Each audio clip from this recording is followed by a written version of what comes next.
The morning, Olivia Walsh walked up the dusty path to the Grant Miller Ranch in Wyoming Territory. She had no idea her life was about to change in ways she could never have imagined. But then again, desperation had a way of making even the most unlikely encounters feel like fate. The summer sun of 1878 beat down mercilessly on her worn calico dress, and the flour sack she carried over her shoulder hung limp and empty, a testament to just how dire things had become since her father's passing 3 months prior.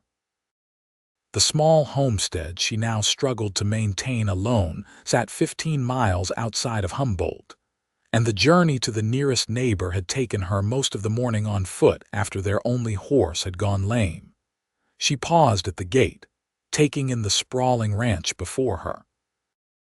The main house stood proud and well-maintained, its whitewashed boards gleaming in the sunlight. Beyond it, she could see extensive corrals filled with cattle, a large barn, and what looked like several outbuildings. This was clearly a successful operation, so different from her own struggling patch of land, where the wheat had failed for the second year running, and the vegetable garden barely produced enough to keep her fed. A man emerged from the barn, tall and broad-shouldered, wiping his hands on his pants as he noticed her standing there. He moved with the easy confidence of someone comfortable in his own domain, and as he drew closer, she could make out strong features beneath the shadow of his hat, a firm jaw, intense eyes that seemed to assess everything with careful consideration, and sun-weathered skin that spoke of years working outdoors.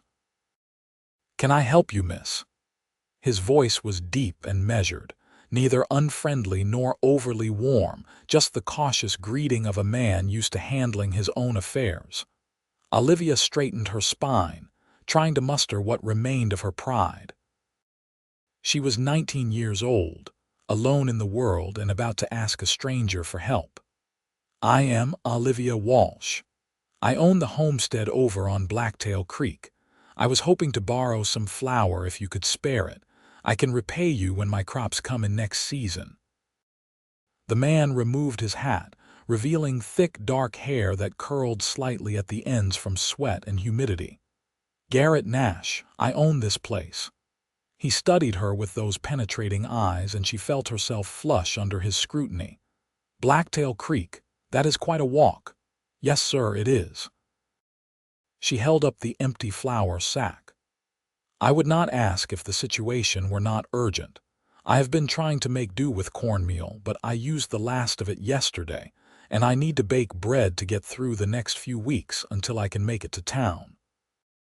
Garrett's expression shifted, something like concern crossing his features. "You are out there alone. I heard old Samuel Walsh passed on, but I did not realize he had a daughter trying to work that land by herself." "I am managing well enough," Olivia said, though the defensive edge in her voice probably gave away just how untrue that statement was. "I just need flour, Mr. Nash. I will work it off if you prefer, or pay you back when I can." He was quiet for a long moment, his gaze drifting past her toward the direction from which she had come, then back to her face. Whatever he saw there seemed to make up his mind about something. "Come inside out of this heat. You look about ready to collapse." Olivia wanted to protest, but the truth was she had been walking since dawn with nothing but a few sips of water from her canteen, and the world was starting to tilt at the edges. She followed him to the house, mounting the 3 steps to the wide porch with legs that trembled from exertion. The interior of the house was cooler and surprisingly well kept for a bachelor's dwelling. The main room featured sturdy furniture, clean floors, and windows that let in plenty of light. Garrett gestured toward a chair at the solid oak dining table. "Sit. I will get you some water and something to eat."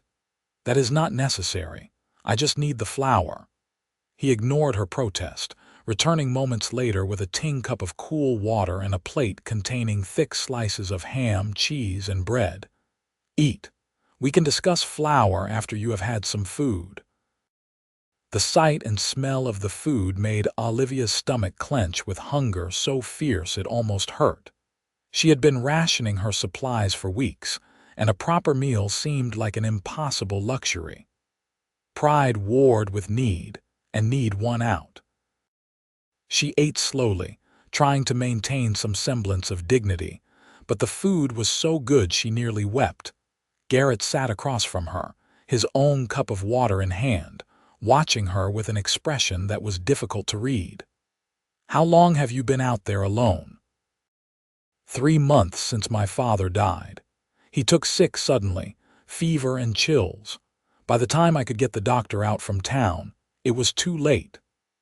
The words came easier than she expected, perhaps because this stranger's quiet presence somehow invited confidence. "And you have been trying to work the homestead by yourself all this time?" "Where else would I go?" Olivia met his eyes, daring him to suggest she give up. "It is the only home I have. My father worked that land for 8 years, and I will not abandon it just because things are difficult." Something flickered in Garrett's expression, respect perhaps, or understanding. Blacktail Creek has hard soil. Even with a full crew, it would be challenging to make that land produce. "Are you trying to discourage me, Mr. Nash?" "I am trying to understand your situation so I can figure out the best way to help." He leaned back in his chair, his large hands wrapped around the tin cup. "You came here asking for flour, but it seems to me you need considerably more than that." Olivia felt heat rise to her cheeks. "I am not asking for charity. I told you I can work to repay whatever you give me. I am not offering charity." Garrett stood and walked to the window, looking out over his land. "I have a wheat mill on this property. Had it built 3 years ago when I expanded my operations. It processes grain from my fields and from some of the other ranchers in the area. Right now, I am the only one running it, and I could use some help, especially during harvest season."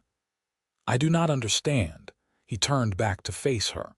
"I will make you an offer, Olivia Walsh.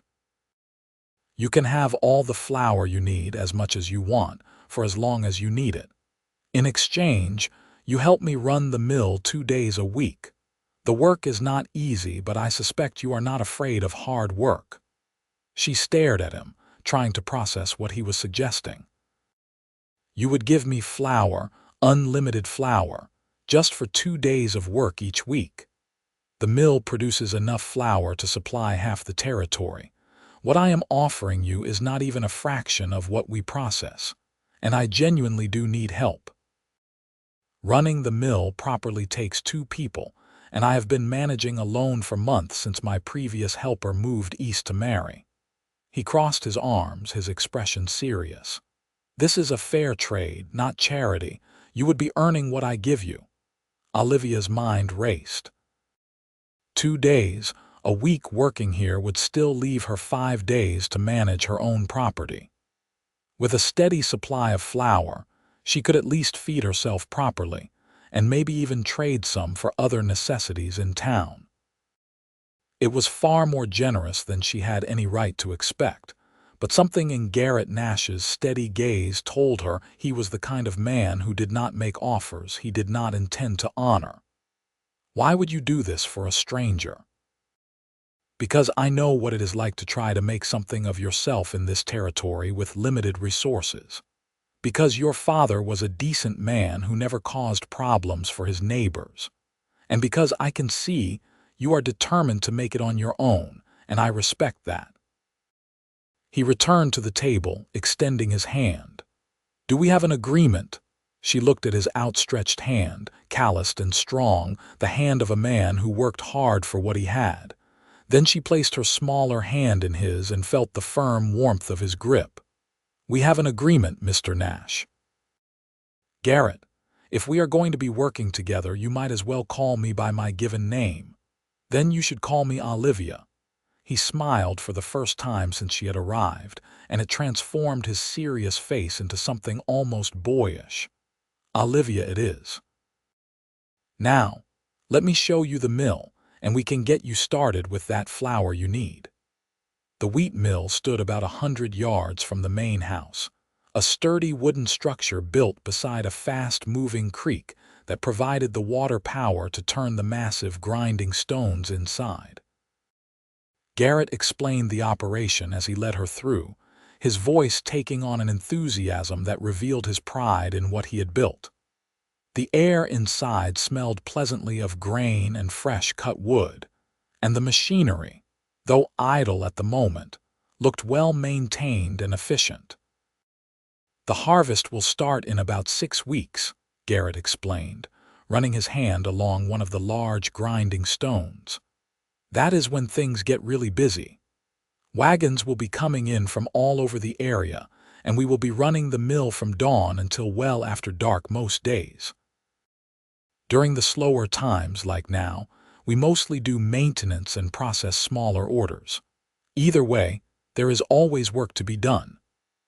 Olivia listened carefully, her practical mind already cataloging the information and trying to understand how everything worked together. "What exactly would you need me to do?" "During processing, one person feeds grain into the hopper while the other manages the stones and collects the flour. We have to work in rhythm to keep everything running smoothly. You would also help with measuring, bagging, and keeping the equipment clean. I will teach you everything you need to know." They spent the next hour with Garrett demonstrating the various tasks, his patience evident as he showed her how to operate the sluice gate that controlled water flow, how to adjust the stone gap for different grain types, and how to properly clean and maintain the equipment. Olivia absorbed it all like a sponge, asking questions and making mental notes. She had always been quick to learn, a necessity when you were trying to survive on limited resources. When they finally emerged back into the sunlight, Garrett led her to a storage building where dozens of flour sacks sat stacked against the walls. He pulled down several full bags without hesitation. "This should get you started. When you come to work next week, you can take more home with you." "This is too much," Olivia protested, though her heart leaped at the sight of so much plenty after months of scarcity. "You have a long walk home, and I do not want you making that trip any more often than necessary. Take what you can carry now, and when you come back, we will figure out a better arrangement. Maybe I can loan you a horse on your working days so the journey is easier." The casual generosity was almost overwhelming. Olivia found herself blinking back tears she refused to let fall. "Thank you, Garrett. You do not know what this means to me." He looked uncomfortable with her gratitude, shifting his weight and adjusting his hat. "Like I said, it is a fair trade. You will earn every bit of it once harvest season starts." Then his expression turned more serious. "How are you planning to get home today? You cannot walk 15 miles carrying flour sacks." "I will manage somehow." "That is not an answer." Garrett crossed his arms, and she was starting to recognize that stance as his stubborn position. "I am hitching up the wagon and driving you home. I want to see this homestead of yours anyway, get a sense of what you are working with." "That is not necessary." "Maybe not, but I am doing it anyway. Besides, it will be dark before you could walk halfway home, and this territory is not safe for a woman alone after sunset." When she opened her mouth to argue further, he held up a hand. "This is not up for debate, Olivia. Part of our arrangement is that you make it here safely to work. That means I have a vested interest in making sure you have reliable transportation." She wanted to maintain her independence, to prove she did not need help from anyone, but the practical part of her brain recognized the sense in what he was saying. Walking 15 miles while carrying flour would be nearly impossible, and the idea of making that journey as night fell was genuinely dangerous. "All right. Thank you." The wagon ride gave them time to talk, the miles passing more quickly than they would have on foot. Garrett asked about her father's homestead, what crops they had tried to grow, what livestock they had kept. Olivia found herself explaining the challenges they had faced: the hard soil Garrett had mentioned, the inconsistent rainfall, the struggle to build up enough surplus to invest in improvements. "We came out here when I was 11, she said, watching the landscape roll past. "My mother had died the year before, and my father wanted a fresh start somewhere he could build something for our future.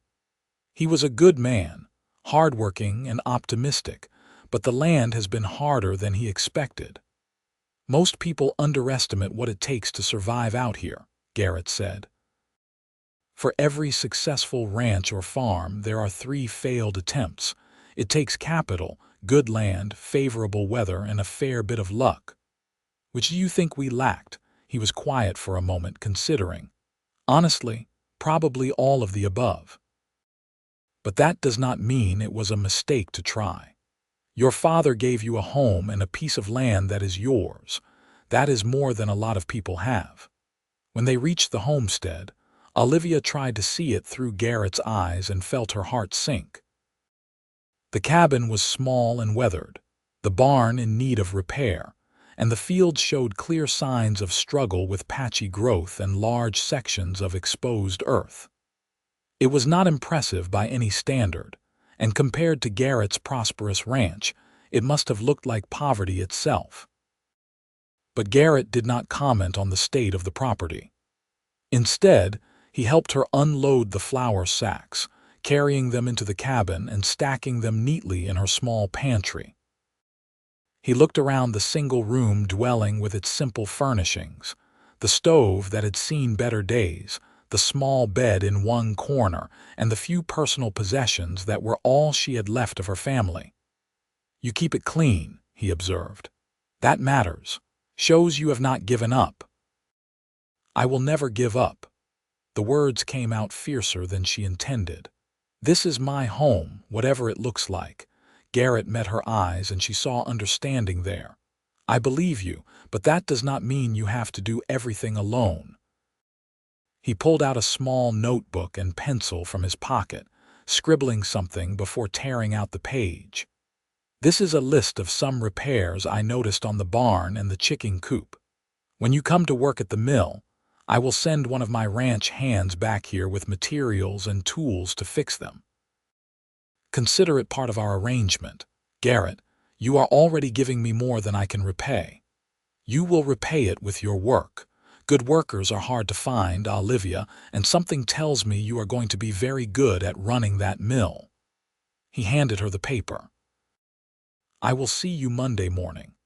Be at the ranch by 7 if you can make it. I will have that horse ready for you to borrow so you are not walking."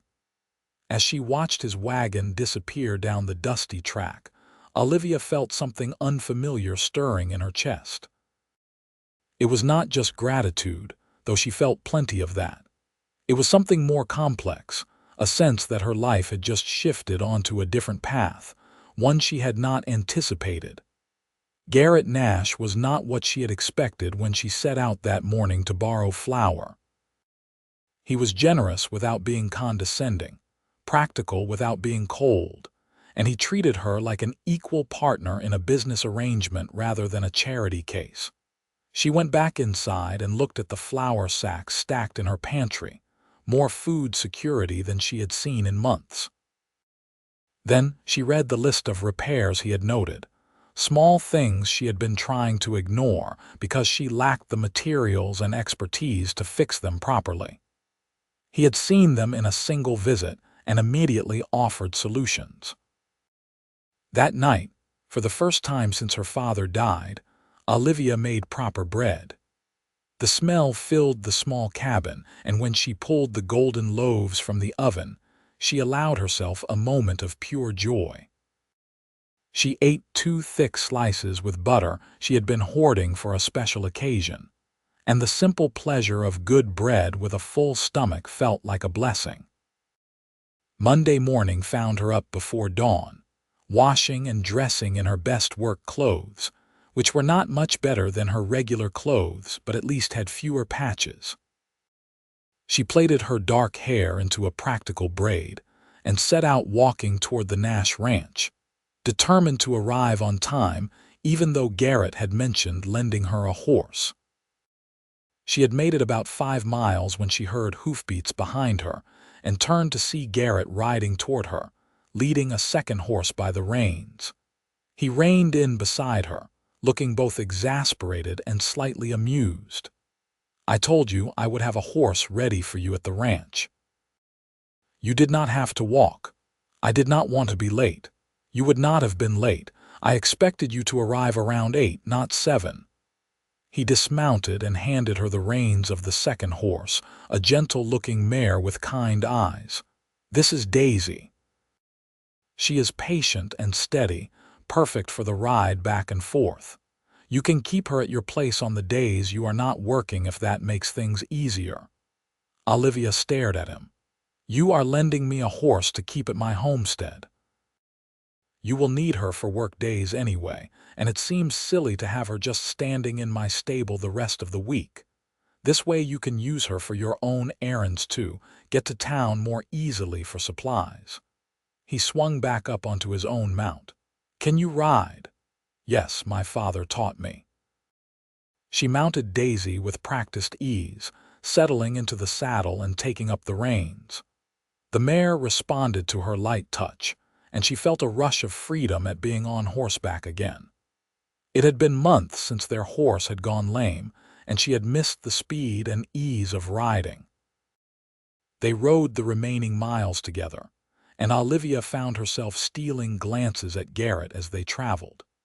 He sat his horse with natural grace, comfortable and confident in the saddle like most men who spent their lives in the territory. His profile was strong against the rising sun, and she caught herself wondering about his story, what had brought him here, how he had built such a successful operation. "How long have you had the ranch?" she asked.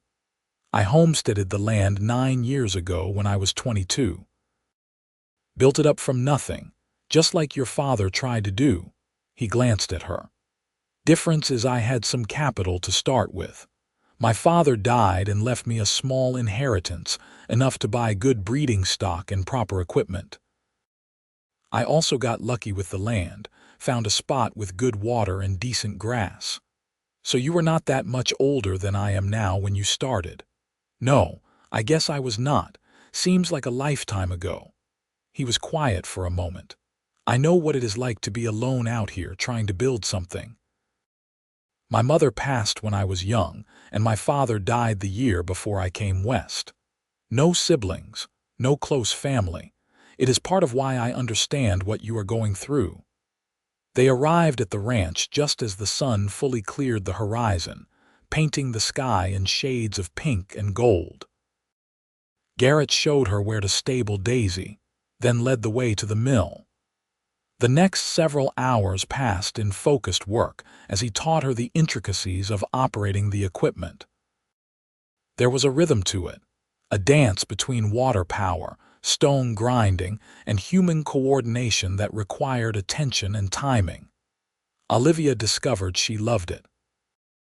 There was something satisfying about the physical labor, the clear cause and effect of the work, and the tangible result of flour pouring into the collection bins. Garrett was patient when she made mistakes, encouraging when she got something right, and gradually she began to feel competent in her new role. They broke for lunch around midday, and Garrett produced another generous meal, this time beef stew with vegetables and fresh bread. They ate sitting on the mill's front steps, looking out over the ranch. "You are a quick learner," Garrett said between bites. "By harvest time, you will be running that mill like you were born to it. It helps that you are a good teacher." Olivia meant it. He had a way of explaining things clearly without being patronizing, and he seemed to genuinely want her to succeed. "I have a selfish interest in you being good at this. The better you are, the easier my life becomes." But he said it with a small smile that took any sting from the words. As the afternoon wore on, they processed several orders that had been waiting, transforming grain into flour with steady efficiency.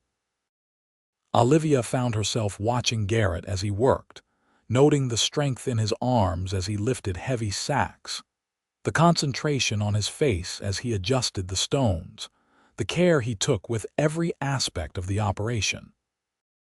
He was clearly a man who took pride in doing things right, and she respected that. When the sun began to sink toward the horizon, Garrett helped her load fresh flour sacks onto Daisy's back, securing them carefully so they would not shift during the ride home. "Same time Wednesday?" he asked. "I will be here." "Thank you for today, Garrett, for everything. You earned it. Now get home before dark and be careful on the road." The ride back to her homestead felt almost dreamlike after the long walk of the previous days. Daisy was indeed gentle and steady, requiring minimal guidance to follow the familiar path. When Olivia arrived home, she saw that someone had been there during the day. The chicken coop door, which had been hanging crooked for weeks, now swung properly on new hinges. A section of the barn wall that had been coming loose had been resecured, and there was a neat stack of firewood by the cabin door that definitely had not been there when she left. A note was tucked into the door frame, written in Garrett's bold handwriting. "Frank came by to handle the repairs. There is more to do, but this should help for now. See you Wednesday." Olivia held the note for a long moment, then carefully folded it and placed it in her pocket. She unsaddled Daisy and settled the mare in the small stable, giving her water and the last of the hay she had been rationing. Tomorrow she would need to see about getting more supplies, but for tonight she allowed herself to simply feel grateful. Wednesday's work went even more smoothly than Monday's had. Olivia was already growing familiar with the mill's rhythms, and she and Garrett fell into an easy partnership that made the labor feel less arduous. They talked as they worked, sharing stories about their pasts, their hopes for the future, and their observations about life in the territory.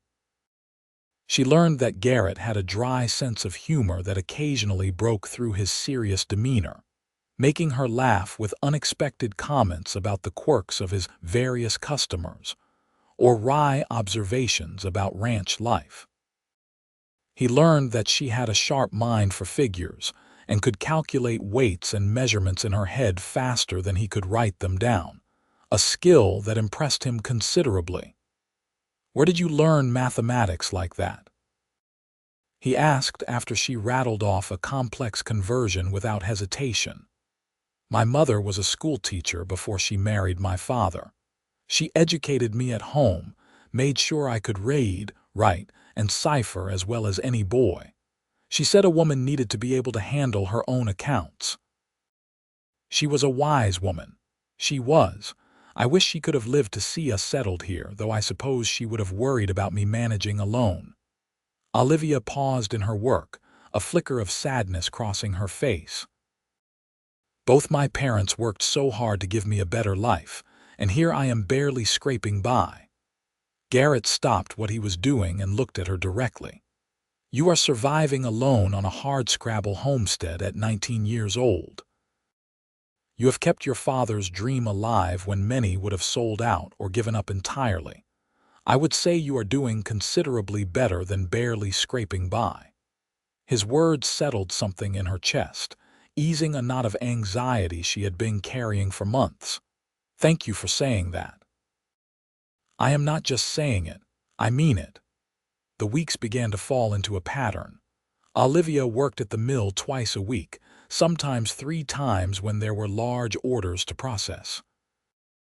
Each time she came, Garrett had some small thing waiting for her, sometimes additional supplies for her homestead, sometimes just a particularly good meal he thought she would enjoy.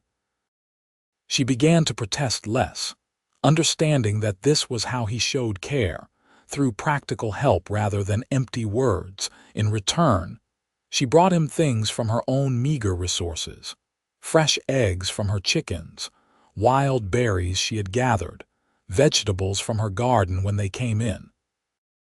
They were small offerings compared to what he gave her, but he accepted them with genuine appreciation that made her feel less like a charity case and more like a partner in an equal exchange. The harvest season arrived in late August, bringing with it the intense work Garrett had warned her about. Wagons began arriving at dawn and continued throughout the day, farmers and ranchers bringing their wheat to be milled. Olivia worked alongside Garrett from sunrise to well past sunset, both of them covered in flour dust and exhausted by the end of each day. But there was joy in it too, the satisfaction of completing a monumental task together, the camaraderie that developed between people working toward a common goal. Garrett had been right that the mill required two people to run properly. They developed an unspoken communication, each anticipating what the other needed, moving in synchronization that came from both practice and natural compatibility. One evening near the end of September, after an especially long day, they sat on the mill steps watching the stars emerge in the darkening sky. Olivia was too tired to make the ride home and had accepted Garrett's offer to sleep in his spare room, something that had become occasional practice during the busiest harvest days.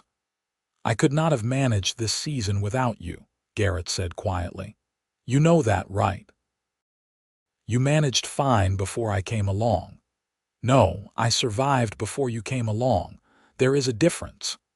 He turned to look at her, his face barely visible in the gathering darkness. "You have become essential to this operation, Olivia. More than that, you have become essential to me." Her heart began to beat faster. Over the months of working together, she had felt the nature of their relationship shifting, deepening into something more than a business arrangement or even friendship. She had caught herself thinking about him at odd moments, looking forward to their work days with an eagerness that had nothing to do with flour or wages. She had noticed the way his eyes followed her sometimes, the care he took with her comfort and safety, the small gestures that spoke of feelings he had not yet voiced. "Garrett," she began, but was not sure how to continue. He stood and offered her his hand, pulling her to her feet. They stood close together, his hand still holding hers, and she could feel the warmth of him in the cool evening air. "I know this might not be appropriate to say, given our arrangement and the fact that you work for me, but I cannot keep pretending what I feel is just respect for a good worker." "What do you feel?" Her voice came out barely above a whisper. "That the best day of my life was when you walked up to my ranch asking to borrow flour. That's somewhere between teaching you to run the mill and watching you refuse to give up on your dreams. I fell in love with you. That I want you to stay, not just 2 or 3 days a week, but always." His thumbs traced gentle circles on the backs of her hands. "I am in love with you, Olivia Walsh, and I have been for longer than I care to admit." Joy flooded through her, so intense it almost hurt. "I love you too. I think I have for weeks now, maybe months. I just did not dare to hope you might feel the same." Garrett cupped her face in his hands, his touch gentle despite the calluses on his palms. "How could I not? You are brave and strong and stubborn in the best possible way. You make me laugh, you challenge me to be better, and you have become the first person I think about in the morning and the last person I think about at night." When he kissed her, it felt like coming home. Olivia wrapped her arms around his neck, pressing close to him, and poured all of her own feelings into the kiss. It was sweet and tender and full of promise, everything a first kiss should be. When they finally pulled apart, both breathing hard, Garrett rested his forehead against hers. "Marry me.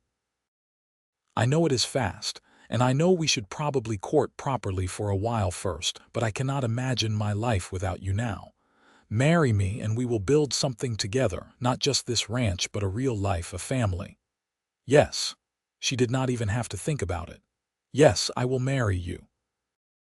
He kissed her again, lifting her off her feet and spinning her around, his joy as evident as her own. When he set her down, he was laughing, his usually serious face transformed with happiness. "I cannot believe you just walked up here one day asking for flour. And you gave me the mill and your heart to go with it. Best trade I ever made." They married 3 weeks later in a simple ceremony in Humboldt's small church. The entire town turned out for the event, curious to see the rancher Garrett Nash marry the young woman who had been working at his mill. Olivia wore a new dress that Garrett had insisted on buying for her, simple white cotton with lace at the collar and cuffs, and she carried a bouquet of wildflowers picked from the meadow near her old homestead. Standing before the minister, exchanging vows with Garrett while he looked at her like she was the most precious thing in his world, Olivia felt a sense of rightness that went soul deep. This was meant to be, from that first desperate morning when she had set out hoping only for enough flour to survive a few more weeks, to this moment where she was pledging her life to a man who had seen her at her most vulnerable and chose to lift her up rather than take advantage. The celebration afterward was held at the Nash Ranch, which would now be her home as well. Neighbors brought food and music, and there was dancing and laughter late into the night. Garrett rarely left her side, his hand finding hers repeatedly throughout the evening, as if he needed the physical connection to believe this was real.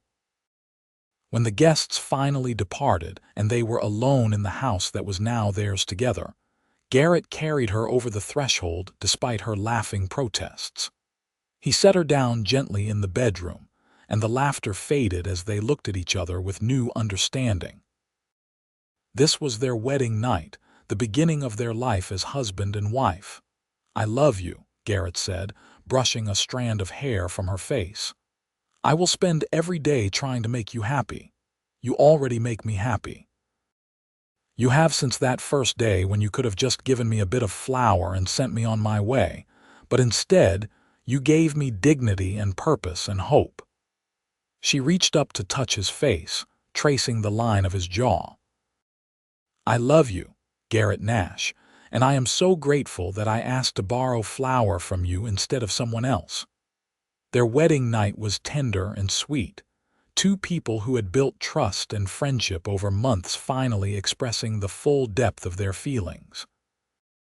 Garrett was gentle with her inexperience, patient and caring, making sure she felt cherished and safe. And when they finally lay together afterward, tangled in sheets and in each other's arms, Olivia felt a contentment she had never known before. The next morning they rode out together to her old homestead. Garrett had suggested selling the property, but Olivia had a different idea. "I want to keep it," she said as they stood looking at the small cabin and struggling fields. "We could fix it up properly, use it for seasonal workers during harvest time, or rent it to another family trying to make a start out here." Garrett considered this, then nodded slowly. "We could do that. It would be good to help others the way I helped you, give someone else a chance to build something." "Exactly." She leaned against him, and he wrapped his arm around her shoulders. "My father would have liked that, knowing his land was still being used to help people make a life here." Over the following months, they did exactly that. Garrett hired workers to repair and improve the homestead, and by spring they had it ready to rent. A young couple with a baby took possession, grateful for the reasonable terms and the proximity to the Nash Ranch where the husband could find occasional work. Olivia had moved all of her personal belongings to her new home, though there had been pitifully few items to transport. She integrated into life at the Nash Ranch with surprising ease, helping not just with the mill, but with all aspects of running the operation. She had a good head for business, and a way with the ranch hands that earned their respect. Garrett began to rely on her input for major decisions, and before long, they were true partners in every sense of the word. The mill continued to thrive with both of them running it full-time during busy seasons. Olivia discovered she had a talent for customer relations, And soon they were getting orders from farther afield, as word spread about the quality of their flour and the fairness of their dealings. What had been a successful business under Garrett alone became a booming enterprise with Olivia's contributions. But the greatest joy came from the life they built together in the quiet moments between work. Evenings spent on the porch watching the sunset, Garrett reading aloud while Olivia mended clothes or worked on her embroidery. Mornings waking up together, the comfortable intimacy of a shared life. Small jokes and gestures of affection that wove them closer together with each passing day. In the spring of 1879, Olivia realized she was pregnant. She told Garrett one evening after supper, watching his face transform from surprise to wonder to pure elation in the span of seconds. He pulled her into his arms, holding her with a tenderness that spoke of his awe at this new development. "A baby," he said, his voice rough with emotion. "We are going to have a baby. Are you happy?" Happy does not begin to cover it. He pulled back to look at her, his eyes shining. "You have given me everything I never knew I needed, Olivia, a partner, a love, and now a family. I am the most fortunate man in Wyoming Territory." The pregnancy progressed smoothly, though Olivia insisted on working at the mill well into her 6th month, despite Garrett's worried hovering. She finally conceded to lighter duties as her belly swelled, focusing on bookkeeping and customer service, while Garrett handled the heavier physical labor. Their son was born in December of 1879, arriving during a snowstorm that made getting the doctor out from town an anxious affair. But everything went well, and Garrett held his newborn son with shaking hands and tears streaming down his face. They named him Samuel, after Olivia's father, and Garrett whispered to the tiny infant that his grandfather would have been so proud. Being parents added a new dimension to their relationship. Olivia watched Garrett with their son and fell in love with him all over again, seeing the patience and gentleness with which he handled the tiny baby. The way he would pace the floors at night when Samuel fussed, singing off key lullabies that somehow soothed the infant back to sleep. They hired help to assist with the mill and the household so Olivia could focus on caring for Samuel during his first year. But by his 2nd birthday, she was back to working part-time, the baby perched on her hip or napping in a cradle they kept at the mill during busy seasons. Samuel grew up surrounded by the sounds of grinding stones and flowing water, learning to walk between the mill and the main house, growing sturdy and healthy on the prosperity his parents had built together. In 1882, Olivia gave birth to twin daughters, much to everyone's surprise. Rose and Clara were mirror images of each other, with their mother's dark hair and their father's intense eyes. The ranch house suddenly felt full of noise and life, and Garrett expanded the building to add more bedrooms and a larger kitchen to accommodate their growing family.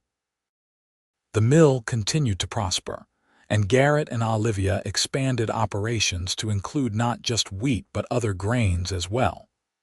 They built a 2nd mill in 1884, this one closer to Humboldt, which they leased to another operator while maintaining ownership. The income allowed them to purchase additional land, adding to the ranch's holdings and ensuring a secure future for their children. Life was not without challenges.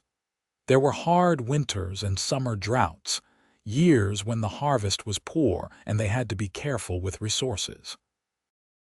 There were illnesses and injuries, the normal trials of frontier life. But through it all, Garrett and Olivia faced everything together, their partnership growing stronger with each obstacle overcome. On their 10th wedding anniversary in 1889, Garrett took Olivia to the exact spot where she had first walked up to his ranch seeking help. Their children were with Garrett's ranch foreman and his wife for the day, giving the couple rare time alone. "Do you remember what you felt when you came here that day?" Garrett asked, his arm around her waist as they looked at the ranch buildings spread before them. Desperation mostly. Fear that you would turn me away and I would have nowhere else to turn. Hope that maybe, just maybe, someone would help me. She leaned her head on his shoulder. I never imagined this, though. I came asking for flour, and you gave me a whole new life. I gave you flour. You earned everything else through your own hard work and determination. He turned her to face him, his hands on her shoulders. You saved me too, you know. I was building this ranch, making it successful, but I was lonely. I did not even realize how lonely until you arrived, and suddenly nothing was empty anymore. I love you, Garrett Nash. More today than the day we married, and I expect I will love you even more tomorrow. I love you too, Olivia. Thank you for asking to borrow flour. Thank you for staying. Thank you for building this life with me. They kissed there in the Wyoming sunshine. Two people who had found each other through a combination of need, generosity, and the simple grace of human connection. The ranch spread around them. The mill turned in the distance, and somewhere in the house their children waited for their return. It was a good life, a full life, built on the foundation of flour, hard work, and hearts willingly given. In 1892, Olivia gave birth to their last child, a son they named Garrett Jr., but who everyone called Junior to distinguish him from his father. At 33 and 36, they felt their family was complete, 4 healthy children and a thriving business that would provide for them all. Samuel grew into a serious boy who loved working with his father, learning the ranching business from the time he could sit a horse. The twins were inseparable and clever, always getting into mischief, but with good hearts that made it impossible to stay angry with them for long. And Junior was the baby everyone doted on, cheerful and affectionate, bringing laughter wherever he went. The Nash Ranch became known throughout Wyoming Territory and beyond as a model operation, successful not just because of hard work, but because of the partnership between husband and wife that made everything run smoothly. Other ranchers sought Garrett's advice, and their wives often asked Olivia how she managed to balance family and business so effectively. Her answer was always the same. Find a partner who sees you as an equal, who values your contributions, and who loves you enough to build you up rather than hold you back. Everything else flows from that. As the century drew to a close, Garrett and Olivia would sometimes sit on their porch in the evenings, watching their children play in the yard, and marvel at how much their lives had changed since that day in 1878, when a desperate young woman came asking to borrow flour. Do you ever wonder what would have happened if you had gone to someone else that day? Garrett asked during one such evening. Olivia considered the question. Sometimes, but I think maybe we were meant to find each other. Everything that happened before, all the hardship and struggle, led me to your door at exactly the right time. Fate, you think, or providence, or just good luck? Does it matter which? Garrett pulled her closer, kissing the top of her head. No, I suppose it does not. What matters is that you came, and you stayed, and we built this together. In 1900, Samuel married a schoolteacher from Humboldt, a smart young woman named Margaret who reminded both Garrett and Olivia of Olivia's own mother. The wedding was held at the ranch, much like his parents had been, and the whole territory seemed to turn out for the celebration. Watching their eldest son start his own family, Garrett and Olivia felt the satisfaction of knowing they had raised him well, given him a strong foundation to build his own future upon. The twins married in a double ceremony in 1903, Rose to a lawyer and Clara to a doctor, both young men who had moved to Humboldt seeking opportunity and found love instead. The daughters chose to stay in the area, building their own homes in town but remaining close to the ranch and their family. Junior, true to his father's independent spirit, announced at 18 that he wanted to attend university in the East, study engineering and new agricultural techniques. Garrett and Olivia had the means to support his education, and though they missed him during his years away, they were proud of his ambition and curiosity.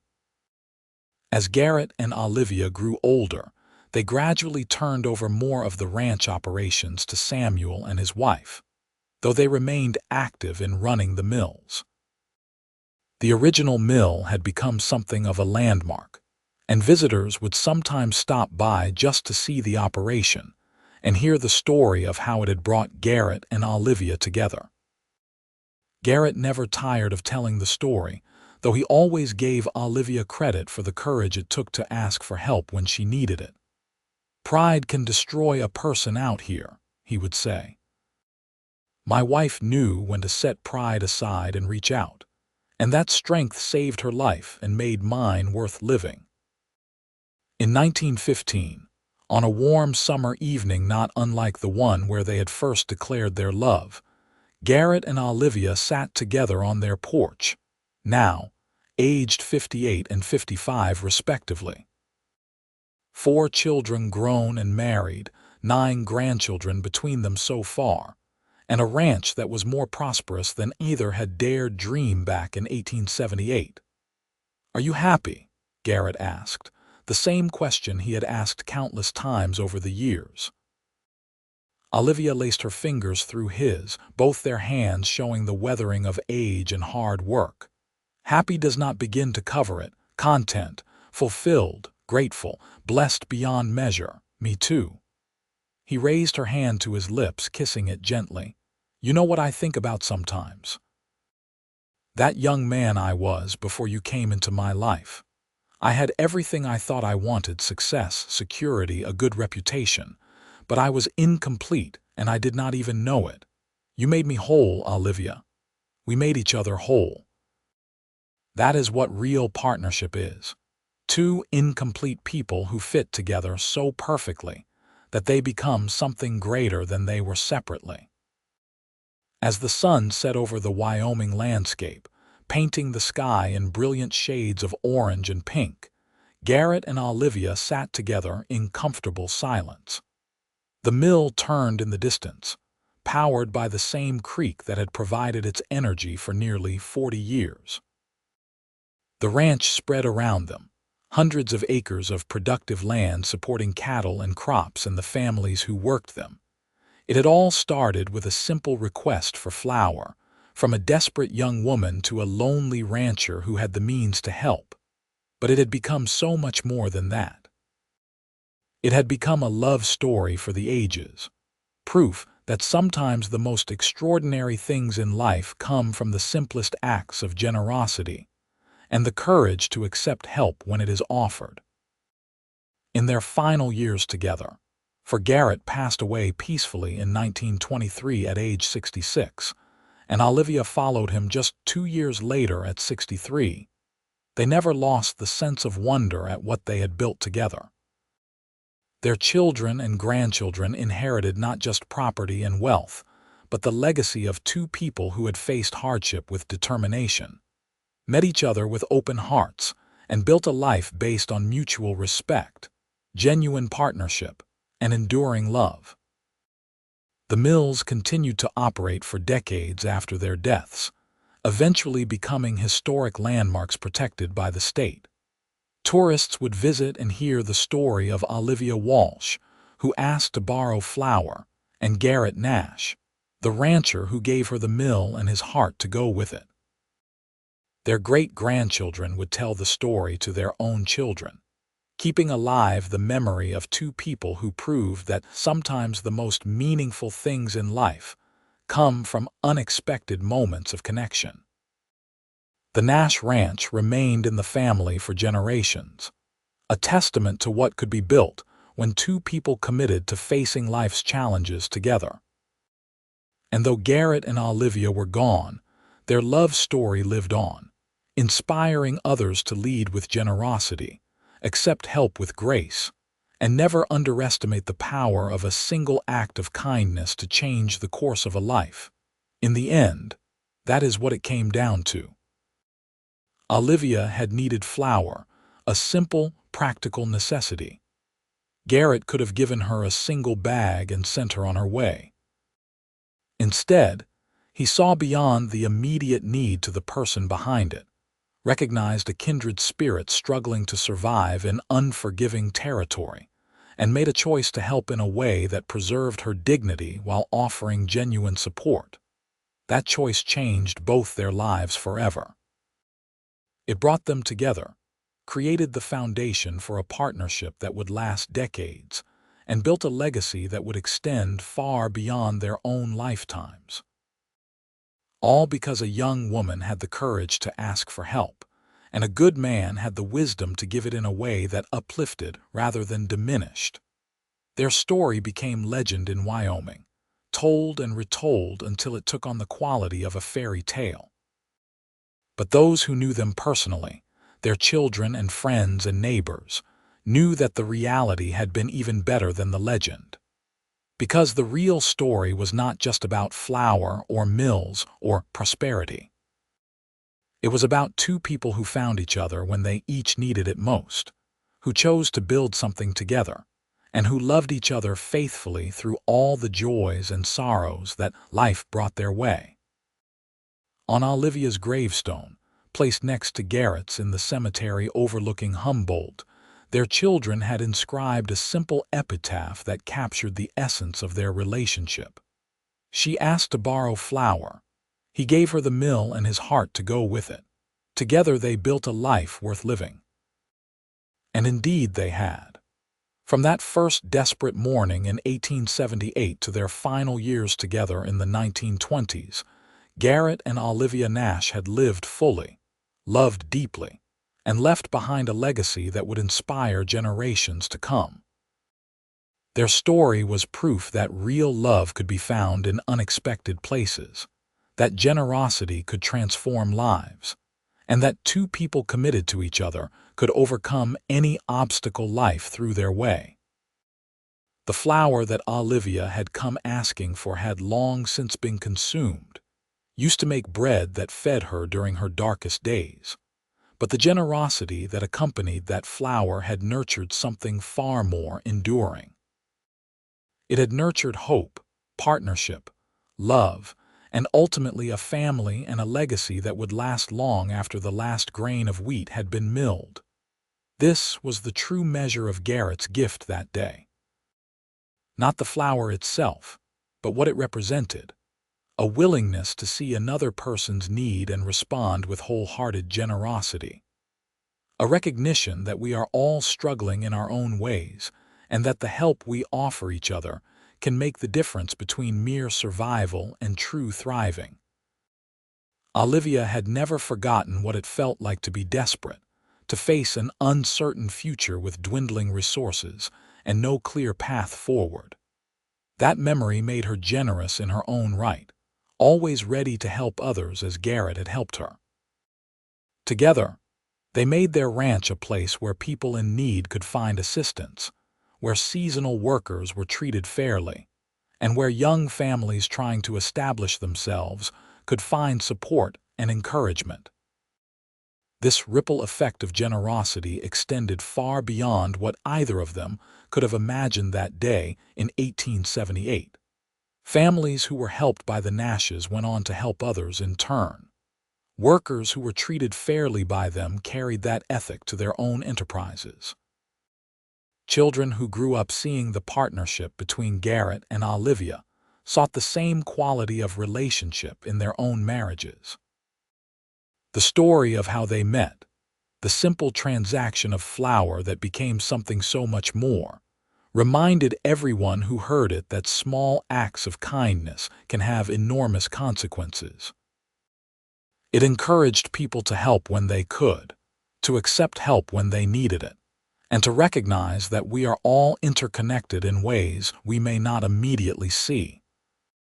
As the decades passed, and the 20th century brought changes to Wyoming that would have been unimaginable in 1878, the Nash Ranch remained a constant, a living reminder of enduring values. The mills eventually were converted to electric power, then later preserved as museums of an earlier era. But the story they represented remained timeless. Every couple who visited the historic Nash Mill and heard the story of Garrett and Olivia came away with something to think about. Some reflected on their own relationships, wondering if they were being as generous and supportive with their partners as Garrett and Olivia had been with each other. Others thought about how they might help someone in need, inspired by Garrett's example of giving not just what was asked for, but what was truly needed. The legacy of that simple request for flour ultimately touched thousands of lives across multiple generations. It stood as a testament to the best of what human nature could be: compassionate, generous, and willing to see beyond immediate circumstances to the potential in others. For Olivia and Garrett themselves, their story was never about being exemplary or creating a legacy. It was simply about two people trying to build a good life together, facing challenges as they came, and loving each other through everything. The fact that their story inspired others was a bonus they had never sought but were grateful to know about in their later years. If they could have left one message for future generations, it might have been this: do not be afraid to ask for help when you need it, and do not hesitate to give it generously when you can. Be willing to see the person behind the request, to recognize that we all struggle at times, and that the help we offer each other is what makes community and civilization possible. And when you find someone who sees you, truly sees you and values you, hold onto them with both hands and build something beautiful together. This was the wisdom encoded in their story, the real gift they left behind. Not just a successful ranch or profitable mills, but a model of how to live well, love deeply, and leave the world a little better than you found it. All from a simple request for flour and the generous heart that responded to it with grace. In the end, that was everything.